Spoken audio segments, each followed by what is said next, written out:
Okay, so I've been telling myself for a while that in my head it's like floating around and I'm like, we need to talk about resilience.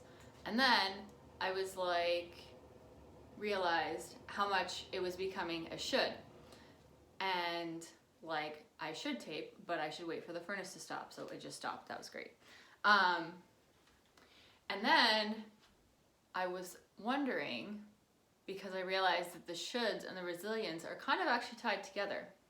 So I just had a really powerful healing session, and it brought light to a lot of really interesting things that are tied together for me.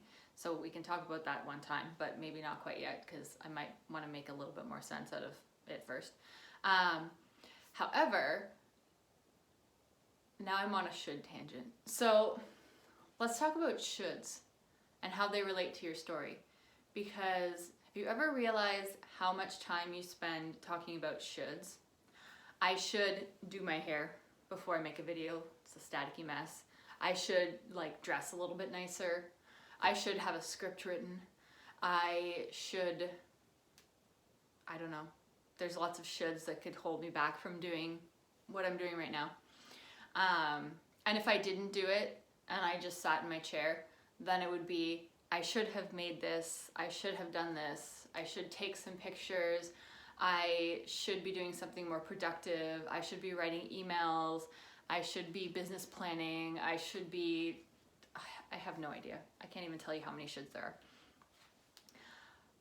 But what I want to get to, the point that I'm actually trying to make here, is how much do you let shoulds hold you back from just doing? And also, as we just came out of the months of joy and love, how much do you let those shoulds make you really hard on yourself? So if you say you're at work and you're really busy at work and you are a really smart person, because I was never this person, who decides to take a lunch break and other people aren't taking a lunch break, or you decide to actually go home at 5 when you're supposed to, or whatever your shift is.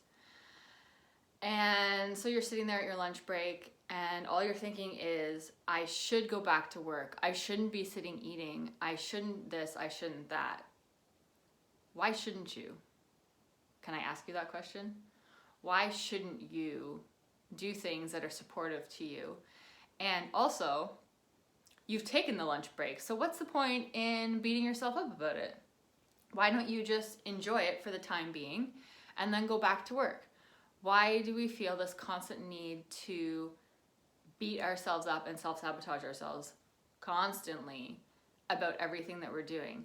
I know we're not all like this, but let's be honest, most of us probably are, where anything that you're doing, you can find a should in.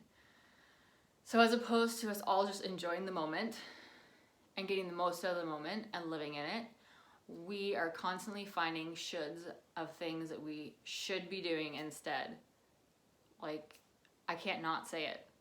I should be doing something instead. Or, I don't know. Why do we feel this? Why is this part of our conditioning and part of our story that should is such, I almost want to say a detrimental word. I mean, it seems so harmless. I should. But I invite you to, as part of looking at your story and healing your story, to look at the word should and where it comes into and impacts your life, and maybe where you could replace it. So in giving yourself a little bit of a break during the day, or if you need to take a night off, or if you read a book in the morning instead of doing the dishes, take that should out of your vocabulary. When you're sitting there reading, don't be like, I should be doing the dishes. Be like, wow, I'm really grateful that I have time to read and I can always do the dishes later. Because let's be honest, the dishes are never going to go away. It's not going to matter if you do them now or you do them a couple hours later. When you get home, or the next day. But I can guarantee that if you just revel in those few minutes of whatever you've chosen to do for yourself, you won't feel worse for it. Once again, I'm questioning if anything that I just said made any sense at all. But I hope it gave you like a little nugget of something to think about. Like, look at this. I should really be famous and be able to hire someone to do my hair or something. But you know what? I'm not. And I decided today that it was more important to come to you and support you than all of my other shoulds. And you know what? I feel better for it. And I know that I will continue for the rest of the day to feel better for just showing up as opposed to living in my shoulds. So that's my goal for today. Less shoulds, ideally no shoulds, but let's be realistic. And to just live in the moment and accept the choice that I've made